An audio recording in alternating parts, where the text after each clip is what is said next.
Hey everybody, so you wanted to see how I maintain my wash and go? Here we go. Super simple. I start with 4 ponytail holders and I'm going to take a U-shaped portion of my hair and just wrap the ponytail holder around once and then move to the side.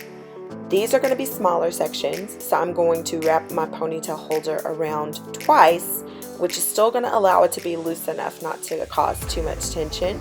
So I'll do that to the right side and the left side.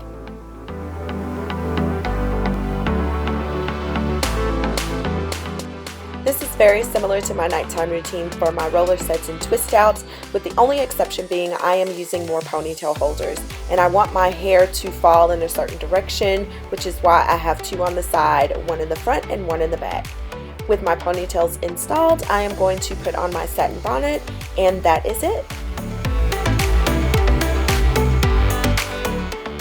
It's the next morning, so it's time for takedown. I'm just going to remove all of my ponytail holders, starting with the section in the back, and then I'm just going to fluff it out and pull it down into place, and then move to the side sections, leaving the front section for last.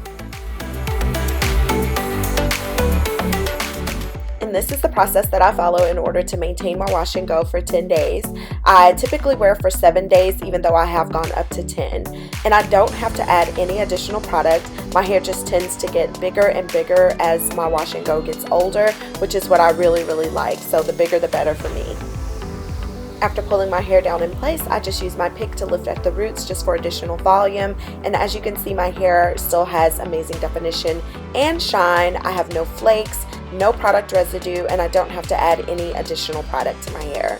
So that's it, you guys. I hope this was helpful. Let me know your feedback in the comment section below. And as always, thank you guys so much for watching. I will see you next time. Love you guys. Bye.